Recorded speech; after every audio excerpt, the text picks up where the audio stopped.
Assalamualaikum warahmatullahi wabarakatuh. Kembali lagi di channel YouTube Marnelia. Pada video kali ini Marnelia akan membahas tentang teori sastra. Ya, sesuai judulnya ya. Eits, bagi yang belum subscribe, monggo di-subscribe dulu. Karena nantinya Marnelia akan ada video-video menarik lainnya yang insya Allah dapat menambah wawasan kita semua.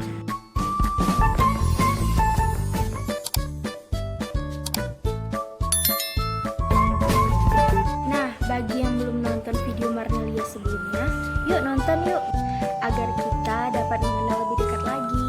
Bagi yang udah subscribe, Marnelia ucapkan terima kasih dan selamat menonton. Ingat, jangan di skip ya. Yang pertama, kita akan membahas tentang konsep teori sastra itu sendiri. Ya, konsep. Teori sastra itu berasal dari dua kata, teori dan sastra. Untuk kata teori sendiri, teori berasal dari kata teoria, yang artinya adalah cara, langkah, atau sebuah sistem yang harus dipahami.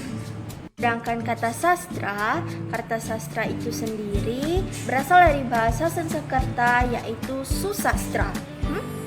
Susastra?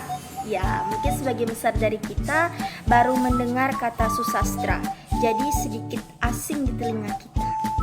Nah, Marnelia jelaskan. Susastra itu artinya adalah tulisan yang baik, yang pada awalnya digunakan sebagai pemagar budaya, pelestarian budaya, dan pendokumentasian budaya. Nah, teori sastra itu merupakan bagian dari ilmu sastra, di mana ada 3 aspek yang mencakup di dalamnya. Yang pertama adalah sejarah sastra, yang kedua adalah teori sastra, dan yang ketiga adalah kritik sastra. Di mana yang menjadi objek dari ketiga aspek ini adalah karya sastra itu sendiri. Dengan adanya teori sastra, kita dapat menikmati suatu karya sastra. Ketiga aspek ini adalah hubungan yang saling berkaitan. Teori sastra, kritik sastra, dan sejarah sastra ini. Nah, sejarah sastra itu sendiri adalah bagian ilmu sastra yang mempelajari perkembangan sastra dari waktu ke waktu, periode ke periode, sebagai bagian dari pemahaman budaya.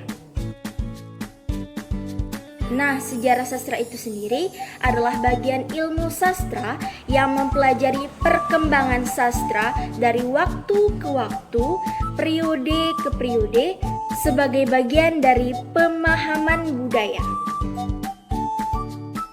Teori sastra pada dasarnya membahas secara rinci aspek-aspek yang terdapat di dalam karya sastra, di mana ada konvensi sastra dan konvensi bahasa.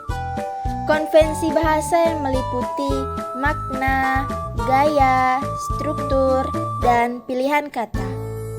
Sedangkan konvensi sastra yaitu yang meliputi tema, tokoh, penokohan, alur, dan latar. Kemudian kritik sastra. Kritik sastra merupakan ilmu sastra yang mengkaji, menelaah, mengulas, memberi pertimbangan, serta memberikan penilaian tentang keunggulan dan kelemahan terhadap budaya itu sendiri. Secara umum, teori sastra adalah sistem ilmiah atau pengetahuan sistematik yang beraturan yang menetapkan pola pengaturan hubungan antara gejala-gejala yang diamati. Untuk mengetahui suatu kritik yang baik, diperlukan kemampuan mengapresiasi sastra, pengalaman yang banyak menelaah, menganalisis, mengulas karya sastra, dan lain sebagainya. Dalam sebuah karya sastra, apresiasi terendah adalah hanya menikmati sebuah karya sastra itu sendiri. Sedangkan mengapresiasi tingkat tinggi adalah ketika menikmati karya sastra, kemudian memahami serta mempelajari, lalu dapat menciptakan karya sastra itu sendiri. Jadi, dalam mempelajari teori sastra, kita tidak akan sempurna memahami teori sastra jika tidak mengetahui sejarah sastra, membaca kritik sastra, serta menguasai teori sastra. Ketiga aspek ini sangat berhubungan satu sama lain. Nah, ternyata mempelajari teori sastra sangat menyenangkan, bukan? Selain menambah wawasan kita tentang teori sastra, kita juga lebih bersemangat lagi untuk mempelajari dan memahami teori sastra. Demikian pertemuan kita pada video kali ini. Nantikan video-video yang tak kalah menarik lainnya, yang insya Allah dapat menambah wawasan kita semua. Terima kasih yang sudah menonton dan sampai jumpa di video berikutnya. Wassalamualaikum warahmatullahi wabarakatuh.